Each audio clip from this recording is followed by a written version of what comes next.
Hello, everyone, and welcome back to English Box, Easy English with Julia and Tom, where learning English is simple, practical, and fun. I'm Julia. And I'm Tom. Hi, everyone. It's great to be here with you today. I'm feeling very energized. That's perfect, because I am too. The day feels great, and I'm excited to get talking. Same here. My English brain is officially switched on. And to our amazing listeners, thank you so much for joining us today, wherever you're listening from. Today's episode is about something most people love talking about. Vacations, or at least dreaming about them. Exactly. Whether you're planning a trip, already on vacation, or just wishing you were, this episode is for you.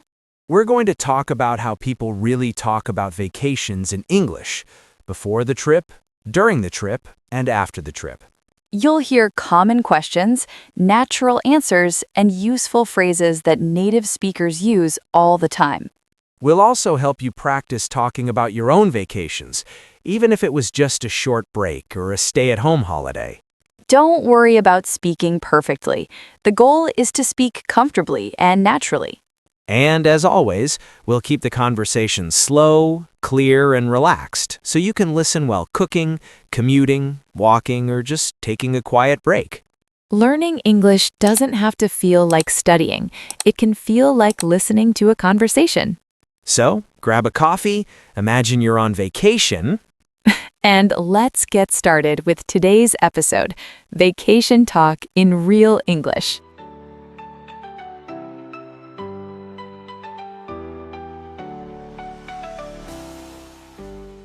Before the vacation. All right, Tom, let's start with before the vacation, the planning stage. This is when people ask lots of questions and sometimes feel a little stressed. Or very stressed, especially if you're me. That's true. I love planning trips. I make lists, check flights early, and book hotels in advance. And I don't. I usually think I still have time, until I suddenly don't. Perfect. So let's start with a very common question people ask. Where are you going for your vacation? That's an easy one. I usually answer using the present continuous to talk about future plans. I'm going to Japan. Very natural. You can also say, my destination is Japan. But I'm going to is much more common in everyday conversation.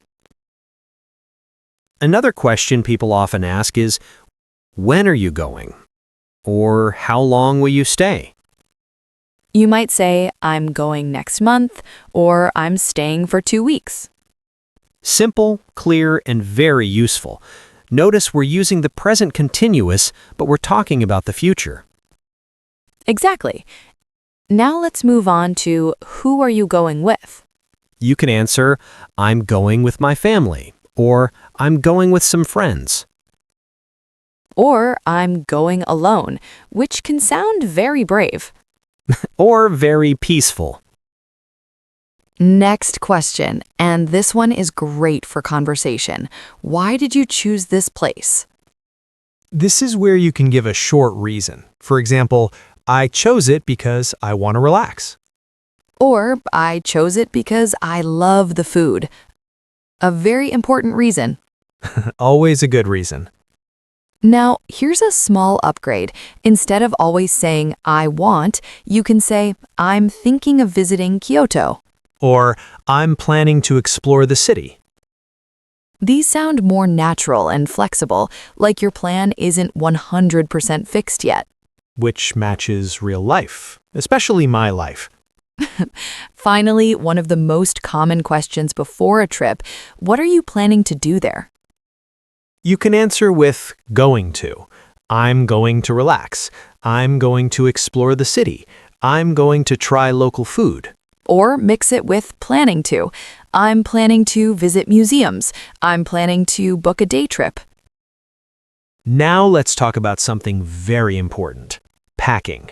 Packing? Yes, I always pack too much and still forget something important. Like your passport? Let's not talk about that incident. Meanwhile, I pack early, check everything twice, and still feel like I forgot something. So remember, dear listeners, before the vacation, English is all about plans, intentions, in simple explanations. You don't need long sentences. Clear and natural is perfect. And whether you're super organized like Julia, Or last minute like Tom. these questions and answers will help you talk confidently about your trip.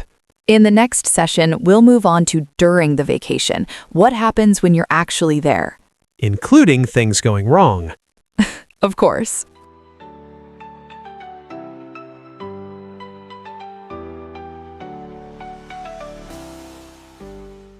During the vacation. All right, Tom, now let's move on to during the vacation, when the trip is actually happening. Yes, this is the stage where expectations meet reality. Very true. So let's start with a question people ask all the time. How's your vacation going? This is usually asked while you're still traveling. You can answer in a simple way, like, it's going great. Or it's going well, but I'm a little tired. Notice we're using the present continuous, it's going, because the vacation is still in progress. Exactly. Now, another very common question is, what have you done so far? This is where we use the present perfect because we're talking about experiences up to now. For example, I've visited a few museums. Or, I've tried a lot of local food. Mostly food, right? Mostly food, always food. Now, let's talk about this question. What was the best part of the trip? This one usually uses the past simple because you're talking about a finished moment. You might say, the best part was the beach. Or, the best part was meeting new people. Very natural, very clear. Next comes a question people secretly love to ask. Did anything go wrong? Or did anything surprise you? For example, I missed my train on the first day. Or the hotel looked amazing online, but it was disappointing in real life. Ah yes, Instagram versus reality. A very real travel experience. You can also describe something that was happening when another thing happened, using past continuous. For example, I was taking photos when it suddenly started raining. Very useful for telling travel stories. Now, let's move on to something people always ask about. How's the food? Or, how's the weather? Or even, how's the place? You can answer with simple adjectives. The food is amazing. Or, the weather is very hot and crowded. Or the place is peaceful, but a little far from the city. And don't worry about sounding perfect. Short sentences are totally fine. Exactly. Talking about vacations is really about sharing feelings and experiences. And being honest. Yes, even when things go wrong. Especially when things go wrong. That's where the best stories come from. So, remember, during the vacation, English is about experiences, surprises, and how things feel. Use the present perfect for what you've done so far, the past simple for finished moments, and the past continuous for background actions. And most importantly, enjoy the trip. Even if you get sunburned. In the next session, we'll talk about after the vacation, telling stories, sharing memories, and going back to real life. The hardest part of any trip.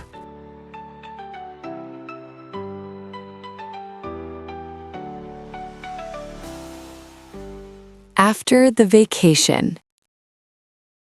All right, Tom, now comes the final stage of every trip, after the vacation. Also known as, why am I already tired again? Exactly. The famous, I need another vacation after my vacation feeling. Very real. So let's start with a question people always ask when you're back. Did you enjoy your vacation? You can answer simply, yes, I really enjoyed it. Or add a reason. Yes, I enjoyed it because it helped me relax. If you didn't enjoy it, you can also be honest. Not really. It was too crowded. Next question, what did you learn from this trip? This is great for reflection. You might say, I learned a lot about the culture. Or, I learned that I need to plan better next time. Very honest answer. Now, here's a very common one. Would you go there again? This is where we use would. For example, yes, I would definitely go again. Or, no, I wouldn't go again, but I'm glad I experienced it. That's a very natural, mature answer. Next question, what would you do differently next time? You might say, I would stay longer. Or, I wouldn't pack so much. Everyone says that. You can also use a light conditional here. If I had more time, I would explore more places. This sounds very natural and a bit more advanced. Now let's talk about preferences. People often ask, do you prefer relaxing vacations or active ones? You could say, I prefer relaxing vacations. I like to recharge. Or, I prefer active vacations. I enjoy sightseeing and exploring. Or a balanced answer. I like a mix of both. Same here, although I spent half my vacation checking emails. So, not fully recharged then. Not really. Lesson learned. And that's the key idea after a vacation, reflection. What you enjoyed, what you regret a little, and what was worth it. Talking about trips is a great way to practice English because it's personal and meaningful. And you don't need perfect grammar, just clear ideas. Exactly. Sharing experiences helps you connect with people. Even when the vacation is over. At least the memories stay. And maybe the photos too.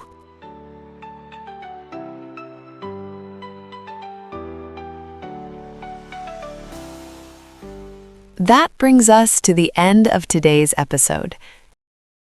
Today, we talked all about vacations, from planning before the trip to real experiences during the trip and reflections after coming home.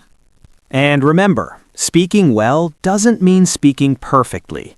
When you talk about familiar topics like your own trips and experiences, English feels more natural and much less stressful.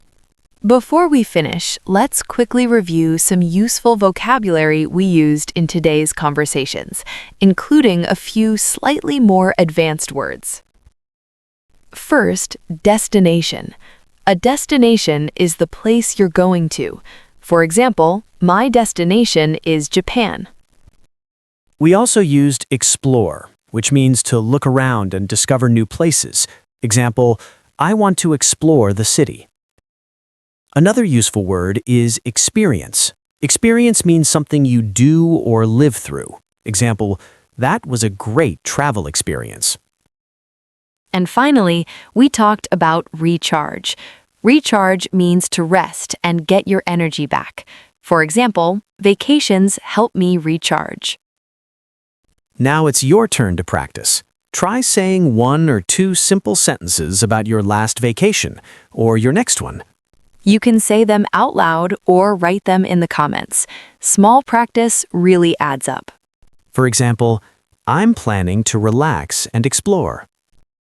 If you enjoy learning English through calm, natural conversations like this, please like this episode and subscribe to the channel. It really helps us keep creating lessons for busy learners like you. Thank you for spending this time with us. Be patient with yourself. Trust your progress and keep practicing, one real sentence at a time. We'll see you in the next episode. And until then, take a break, take a breath, and maybe start packing. Yeah.